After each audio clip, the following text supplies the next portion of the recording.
my migraines going chronic, it wasn't in the plan.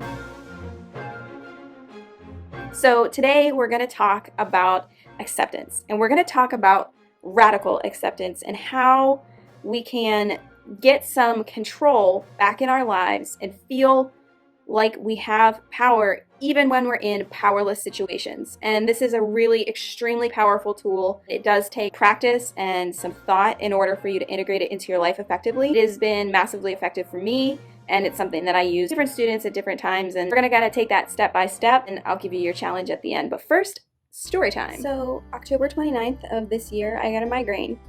Not that big of a deal. I got migraines once a season, twice a season, more in the spring.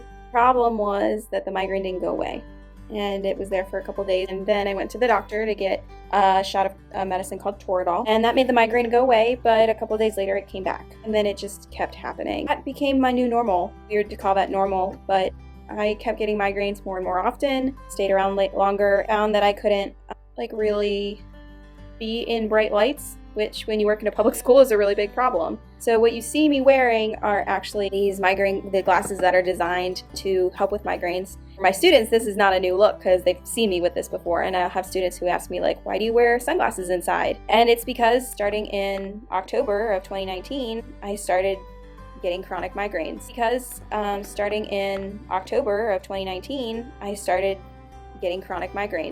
The doctors don't know why my migraines went to chronic. It was very disruptive.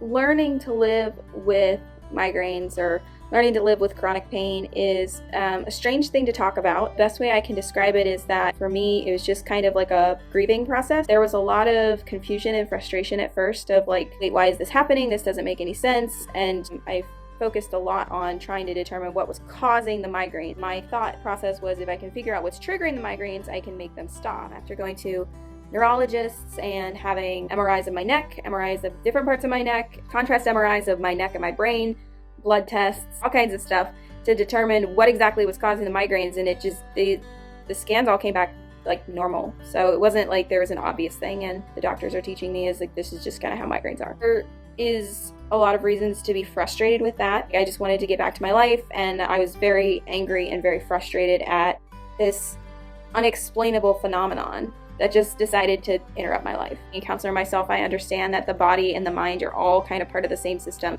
It's not always as clear as cause and effect. So I looked and I found this app called Curable, which has been one of the most helpful.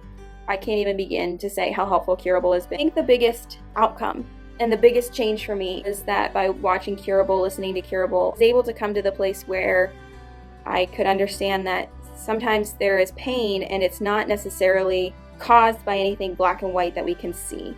The thing that I really wanted to point out with this story was I never planned for migraines to become chronic and for my life and my work to be interrupted repeatedly by migraines. I just wanted to go to work, do a good job, go home, study, do my life like I do it. And my migraines going chronic, it wasn't in the plan. In order for me to get past that and to be able to get to where I could function again, I needed to accept the fact that even though it made no sense, the migraines are here. And even though it is frustrating, this is the case. Once I was able to get to the place where I could understand that I have migraines, they don't always make sense. I can't really understand where they're coming from, but there are some things I can do to control them. And there's a lot of things that I can't control with the migraines. It's just part of my body, and it's something I'm going through right now, and I have to just deal with it. I was much healthier mentally and much more able to just kind of go about my life. I talk to students all the time about how the way you think and the way you feel are both really important. The way you think impacts the way that you feel, and the way that you feel tells you something about yourself. Acceptance is a choice that people make. You can choose to accept something or you can choose to reject it. You can accept reality or you can reject reality. Acceptance doesn't mean approval. You can accept that something is true and still not be happy about it. Choosing to accept it doesn't mean, I think it's great. Choosing to reject reality will not lead you to a better solution and will not make you feel better. So, how do you go about mindfully and radically accepting what you're going through, even when what you're going through is really difficult or traumatic? First step is to acknowledge how you feel, but not judge it. And when I say don't judge it, what I mean is, instead of trying to think of it as good or something is bad, view yourself as almost a neutral court reporter for your own emotions and thoughts. More of, I feel angry and disappointed that this is the outcome I'm facing, and less of, I'm angry and I wish I wasn't so angry. Step 2, acknowledge the basic facts. And when I say basic, I mean short, straightforward, reputable truths that you can be certain of. So, there was a fire. The school is closed. I have been suspended for 3 days. Step 3 is you have to be willing to let yourself feel, think, or experience what is happening. In other words, don't resist it.